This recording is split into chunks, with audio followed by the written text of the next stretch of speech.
आप देख रहे हैं खबर 24 फास्ट न्यूज। इस समय हमारी उपस्थिति ग्राम सभा दत्तेपुर कुनौरा महादेव पे है कि जैसे आप लोग जानते हैं बीजेपी सरकार में सभी मंडल और बूथ और ऐसे तमाम पद थे जो पूरे प्रदेश में अभियान चलाया जा रहा है। इसी के उपलक्ष्य में यहाँ मुख्य अतिथि डॉक्टर क्रांति तिवारी जी हैं और यहाँ पे सभी सम्मानित कार्यकर्ता लोग उपस्थित हैं। इसी के उपलक्ष्य में यहाँ बैठक हुआ है।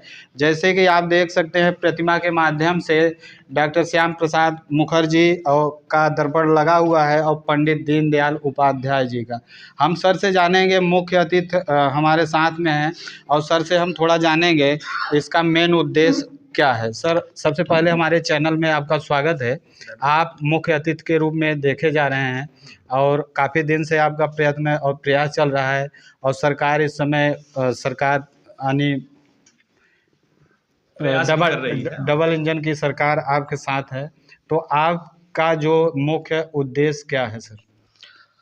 देखिए, आज हम लोग इस धनुपुर मंडल में जिस निमित्त हम लोग सब जुटे हैं उसका दो उद्देश्य आज है।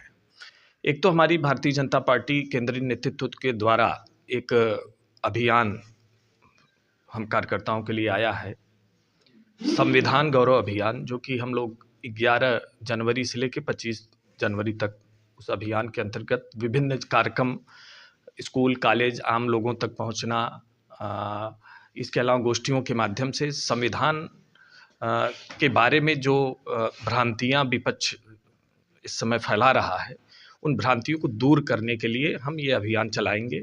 साथ ही आज इस धनुपुर मंडल के नवनिर्वाचित मंडल के अध्यक्ष वीरेंद्र मोदी जी का स्वागत कार्यक्रम भी है, तो इस निमित्त हम सब यहाँ उपस्थित हुए। जैसे सर देखा जाए संविधान के अगर संविधान दिवस आप या अभियान जो भी रखे हैं, आज प्रतिमा के माध्यम से अगर देखा जाए जो संविधान के रचयिता डॉक्टर भीमराव अम्बेडकर थे, उनका यहाँ पे दर्पण नहीं लगा है सर। देखिए, दर्पण लगना चाहिए था। इस बात की जो आपने प्रश्न उठाया वो बिल्कुल सही है, लेकिन चूंकि कार्यक्रम 11 जनवरी से शुरू होने हैं तो अभी एक तैयारी बैठक हम लोगों की हुई है। 11 तारीख से जब हम अपने अभियान को आगे बढ़ाएंगे तो उसमें न सिर्फ भीमराव अम्बेडकर जी की प्रतिमा और फोटो होगा हमारे साथ, बल्कि उनके बनाए गए संविधान के साथ हम लोगों के बीच जाएंगे और जो भारत का विपक्ष, जो राजनीतिक दल भ्रांति फैला रहे हैं, संविधान को जो ये आरोपित करते हैं कि भाजपा संविधान को ख़त्म करने पर की तरफ अग्रसर है, उस भ्रांति को दूर करने का काम हम सब करेंगे जी। इसका मुख्य उद्देश्य जैसे चुनाव में आने वाले क्या इसका लाभ हो सकता है, जैसे कि जो चुनाव बीते गत वर्षों में कि जहां 350 की आंकड़ा रखी थी बीजेपी की हमारी 300 की पार होगी, तो क्या उद्देश्य था? कि भ्रांतियां यही थी कि संविधान परिवर्तन को लेकर था कि लोगों के बीच में भ्रम है? निश्चित तौर पे जरूर कुछ भ्रम की परिस्थितियां थी, हम ये मानते हैं, लेकिन जैसा आपने कहा कि भीमराव अम्बेडकर एक ऐसे शख्स हैं इस देश के जिनको किसी चुनाव से जोड़ा नहीं जा सकता। ये काम सिर्फ भारत का वर्तमान विपक्ष ही कर सकता है, जिन्होंने संविधान को बार बार रौंदने का काम किया है। वो कांग्रेस जो आज भाजपा पर आरोप लगाती है संविधान को कुचलने का, मैं आपको बताऊं लगभग 75 बार से ज़्यादा संविधान में अगर संशोधन करने का काम और अपने हितों, अपने वोट बैंक को बचाने के लिए जो संविधान का संशोधन 75 बार करने का काम किया है, वो कांग्रेस पार्टी ने किया है। हमने भी संविधान संशोधन किया है पिछले 10 वर्षों में, लेकिन हमने क्या संशोधन किया है? हमने वन नेशन वन टैक्स को लागू करने के लिए, जीएसटी को लागू करने के लिए हमने संविधान में संशोधन करने का काम किया था। इसके अलावा पिछड़ा वर्ग आयोग, आज़ादी के बाद से पिछड़ा वर्ग आयोग को एक आप समझिए कि आयोग होकर भी वो किसी काम का नहीं था। हमारे पिछड़े वर्ग के भाइयों के लिए किसी भी तरह से वो मदद करने वाला नहीं था। उसको संवैधानिक दर्जा देने के लिए हमने संविधान में परिवर्तन किया। तो हमने तीसरा संविधान संशोधन किया गरीब सवर्णों के लिए, जिनके बारे में सरकारें अक्सर नहीं सोचती थी। 10% का वो आरक्षण लागू करने के लिए हमने संविधान में संशोधन किया। इसके अलावा हमने चौथा संविधान संशोधन इसलिए लागू किया कि देश की हमारी जो मातृशक्तियां हैं उनको चाहे लोकसभा हो, चाहे राज्यसभा हो, चाहे विधानसभाओं हो, सभाएं हों, वहाँ पे उनको आरक्षण देने का काम हमने किया है। संविधान संशोधन के माध्यम से 33% आरक्षण उनको देने का काम हमने किया है। तो हम जब संशोधन करते हैं तो हम राष्ट्रहित और देश हित में करते हैं। उन्होंने जब जब संशोधन किया, उन्होंने सिर्फ हमारे दलित, बहुजन भाइयों को, पिछड़े भाइयों को, अल्पसंख्यकों के तुष्टिकरण करने के लिए उन्होंने संविधान संशोधन करने का। जैसे सर देखा जाए कि आपने बोला संविधान को परिवर्तन को लेकर जो विपक्ष पार्टी थी, इसको लेकर जो अभियान चलाया जा रहा है, तो विपक्ष हर बार बोलती है ईवीएम पे लेकर, तो इस पे क्या परिवर्तन होगा? ईवीएम पर तो अभी परसों जब दिल्ली चुनाव का घोषणा हुई है, भारत के मुख्य चुनाव आयुक्त ने किया, तो उन्होंने ईवीएम पर बहुत विस्तृत रूप से 15 मिनट बातें की। ये विपक्ष जो है, हार का खींच, जब अपने हार के बाद अपने कार्यकर्ताओं को क्या मैसेज देंगे? वो यही मैसेज देने की कोशिश करते हैं कि ईवीएम हैक हो गया। मतलब अपनी कमियों को लगातार, ये कांग्रेस पार्टी हो चाहे समाजवादी पार्टी हो, अपनी कमियों पर ध्यान न देके ईवीएम को दोष देने का काम करते हैं। और इसीलिए ये लोग लगातार विपक्ष में हैं। अगले 25 वर्षों तक लगातार विपक्ष में रहने का काम ये लोग करेंगे। तो आगे सर अगर देखा जाए, ऐसे विपक्ष तो या चुनाव में तो होता रहता है, विपक्ष और विपक्ष दो ही चलते रहते हैं, लेकिन जनता का हित जैसे अगर देखा जाए, जहां जात की लेकर समस्या रहती है, लोगों को यह सबसे ज़्यादा है कि जात पात का लेकर समस्या चल रही, सरकार भी इसको क्या मानते हैं? नहीं, निश्चित तौर पे ये एक समस्या हिंदुस्तान में रहती थी और कहीं न कहीं उसी को दूर करने के लिए हमारे संविधान निर्माता डॉक्टर भीमराव अंबेडकर जी ने भी संविधान में ऐसी शक्तियाँ दी, जिससे ऐसी जो हमारे निचले तबके के लोग हैं, वो समाज की मुख्यधारा में कैसे आएँ, इस हेतु और जात पात के कैंसर को ख़त्म करने के लिए उन्होंने बहुत प्रयास किए। और वही प्रयास हमारा आज हमारी सरकारें दोनों कर रही हैं। वो चाहे उज्ज्वला गैस हो, शौचालय हो, आवास हो, जितनी भी योजनाएं आई हैं, हम लोगों ने बिना किसी भेदभाव के निचले तबके तक के लोगों तक पहुंचाने का काम किया है।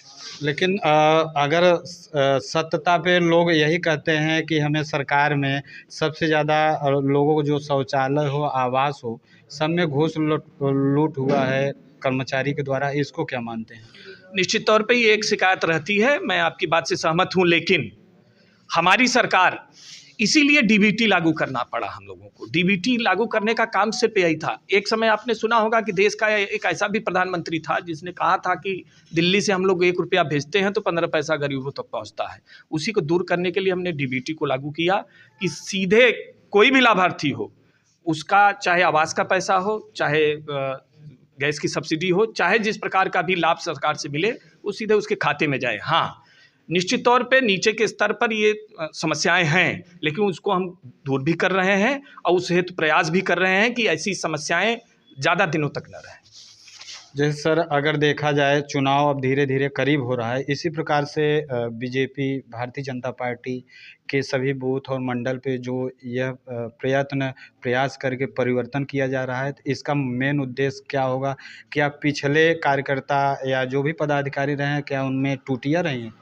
नहीं, निश्चित तौर पे कोई त्रुटियां नहीं है। देखिए, भारतीय जनता पार्टी का अपना संविधान है, हमारी पार्टी का, और संविधान के अनुसार हर 3 वर्ष में हमारे संगठन में राष्ट्रीय से लेके बूथ तक परिवर्तन होते हैं। उसी प्रक्रिया के अंतर्गत ये चुनाव भी हुए हैं। अभी कुछ दिन पहले हम लोगों ने बूथों का चुनाव कराया, उसके बाद अब मंडलों का चुनाव हुआ है। कल जिला अध्यक्ष पद के लिए भी नामांकन हुए हैं, उसके बाद प्रदेश अध्यक्ष और फिर राष्ट्रीय अध्यक्ष तक हम लोग जाएंगे। ये हमारा संविधान है। हर 3 वर्षों में हम लोग ये संगठनात्मक परिवर्तन हमारे यहाँ होते हैं और हमारा ये सिस्टम ही है कि जो हमारा बूथ का कार्यकर्ता है वो शक्ति केंद्र स्तर पे आए, शक्ति केंद्र का कार्यकर्ता मंडल तक आए, मंडल का कार्यकर्ता जिले, और ऐसे ये प्रक्रिया अनवरत चलती रहे। भाजपा में कोई परिवर्तित नहीं होता, दायित्व परिवर्तन होता है, व्यक्ति परिवर्तित नहीं होता।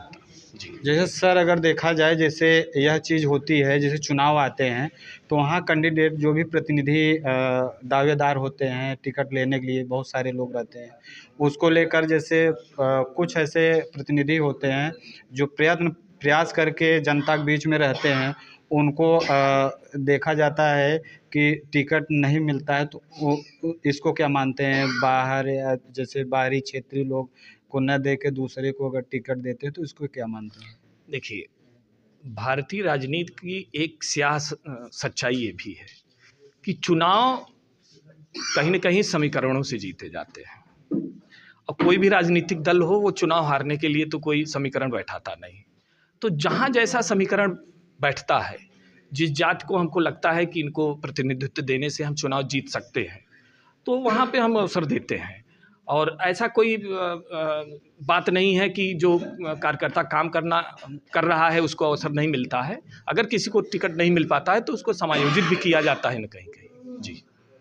देखिए, इसी के साथ में हमारे और छोटे बड़े कार्यकर्ता इन्हीं के साथ हम थोड़ा दुबे जी हैं, हम इनसे भी बात करेंगे। सर, आप बहुत दिन से लगे हैं, तो क्या इसको मानते हैं जैसे कार्यकर्ता को लेकर आज जो यहाँ पे अभियान चलाया जा रहा है, इसको आप कितना सफलता 2027 में दिलाएंगे? 2027 में उम्मीद है कि आपके चैनल के माध्यम से 100% हमारे यहाँ सफलता मिलेगी। और भारतीय जनता पार्टी का ये नियम है, आपको मुख्य अतिथि बता चुके हैं कि हर 3 साल में हमारे यहाँ परिवर्तन होता ही है, चाहे केंद्र में हो, चाहे राज्य में हो, चाहे जहाँ हो। हर जो है मंडल से लेकर के बूथ तक परिवर्तन किया जाता है, और नीचे वाले को आगे बढ़ाया जाता है, आगे वाले को फिर और आगे बढ़ाया जाता है, यही चलता रहता है। और देखिए, और कुछ हमारे मुख्य अतिथि हैं जो यहाँ के माननीय प्रधान जी हैं। आप इन्हीं के ग्राम प्रधान में इनका जो सुविधा व्यवस्था दिया गया है, और हम इनसे भी जानेंगे सर से कि आपने जो यहाँ पे आज अपना समय भी दिए हैं, तो आज का यह मुख्य उद्देश्य क्या है सर? आज हम लोगों के लिए बहुत खुशी की बात है, हमारे ही ग्राम सभा से भाई वीरेंद्र मौर्य जी मंडल अध्यक्ष चुन के आए हैं। ये भी हमारे लिए खुशी की बात है। हम उसी के कड़ी में हमारे जितने भी भारतीय जनता पार्टी के वरिष्ठ कार्यकर्ता आज उपस्थित हुए हैं, उनका स्वागत करने का हमें मौका मिला है। हम सभी को बहुत हार्दिक शुभकामना दे रहे हैं। आप कितने दिन से यहाँ के कमान संभाल रहे हैं ग्राम सभा को लेकर? हम 2 पंचवर्षीय तो जीत के आए हैं, 1 पंचवर्षीय ऐसे ही प्रधानी किए हैं। तो क्या लग रहा है पहले से अब में विकास में कितना परिवर्तन हुआ है? देखिए, भारतीय जनता पार्टी की सरकार आने के बाद हर जगह, चाहे ब्लॉक हो चाहे गांव स्तर पे हो, जो भी कार्य हो रहे हैं वो दिख रहे हैं। और हर कार्य जो हम लोगों को जिम्मेदारी मिलती है उसको ग्राम तक पहुंचाना। क्या यह देख रहे हैं जैसे जल मिशन का जो पूरे देश में चलाया जा रहा है, तो आपके यहाँ ग्राम प्रधान में ये जो पाइप या टंकी निर्माण हो चुका है? हमारे यहाँ ग्राम पंचायत में जल निर्माण से पानी की टंकी बन रही है। वो 4 ग्राम के लिए है, दत्तेपुर, चतुरपट्टी, मर्रो, कुंदौरा। भारी उसका है, लेकिन अभी पूरा निर्माण नहीं हो चुका है, काम चल रहा है। 2025 तक प्लान था कि पूरे हर जल घर पानी पहुँचने का, तो उसमें अभी कितना समय जा सकता है? देखिए, हम भी काफ़ी शिकायत उसके लिए कर चुके हैं, करते भी रहते हैं, लेकिन लक्ष्य बहुत बड़ा है क्योंकि 4 ग्राम सभा के लिए है ये पानी की टंकी का निर्माण हो रहा है, इसलिए उसमें समय लग रहा है। और जो आपके यहाँ जो सचिवालय में एक कंप्यूटर ऑपरेटर रखे जा रहे हैं, उनका प्रयास जैसे जो शौचालय में साफ सफाई को लेकर, इस पे कितना टेकर रखे हुए हैं सफाई के लिए, बराबर कार्य कर रहा है। आज उसकी माताजी के कुछ तबीयत खराब है तो इलाहाबाद लेके गया है, काम बराबर करता है। और देखिए, मंडल अध्यक्ष पे हमारे वीरेंद्र मौर्य जी जैसे कि नवनिर्वाचित हुए हैं, और हम इनसे भी जानेंगे आप यह कमान पाके क्या खुशी अपने मन में क्या सोच रहे हैं, क्या आप कितना मजबूती देंगे यहाँ भारतीय जनता पार्टी को? बहुत बहुत धन्यवाद आपको। जैसा कि बता दें, ये मंडल अध्यक्ष एक वो पद होता है कि बस एक जिम्मेदारी मिलती है कि आप मॉनिटरिंग करिए। बाकी खुशी जो है भाजपा के किसी एक मंडल अध्यक्ष को नहीं होती है। भाजपा वो पार्टी है, भाजपा के वो कार्यकर्ता हैं।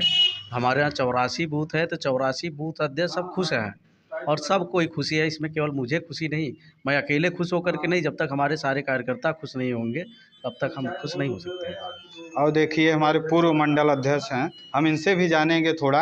आपने आज पद के बाद अगला पद धारण क्या करेंगे, क्या आपको लग रहा है आपने कितनी मजबूती से काम किया? देखिए, अभी तो जिले का चुनाव होना है। जो जिला अध्यक्ष चुना जाएगा वही निर्णय करेगा क्या पद देता है, कैसे क्या करेगा, उसी के चलेगा। हमारे चैनल के माध्यम से आप लोगों ने देखा जो आज यहाँ एक गौरव दिवस अभियान के रूप में मनाया जा रहा है, जहाँ की शोषण वंचित और गरीबों के लिए जो अभियान चलाया जा रहा था। जैसे कि विपक्ष ने यह दिखाया कि संविधान परिवर्तन को लेकर अब पूरे देश में यह अभियान चलाया जा रहा है, क्योंकि 2027 का चुनाव अब धीरे धीरे करीब होते जा रहा है। इसमें से सभी का निगाह वहाँ पे टिकी हुई है और इसी के उपलक्ष्य में यहाँ पे तमाम सम्मानित कार्यकर्तागण भारतीय जनता पार्टी के उपस्थित हैं। हमने बताया मुख्य अतिथि के रूप में डॉक्टर क्रांति तिवारी जी थे और इसके साथ में सभी कार्यकर्तागण उपस्थित रहे। खबर 24 फास्ट न्यूज़ संवाददाता मोहन के साथ कैमरामैन संजय।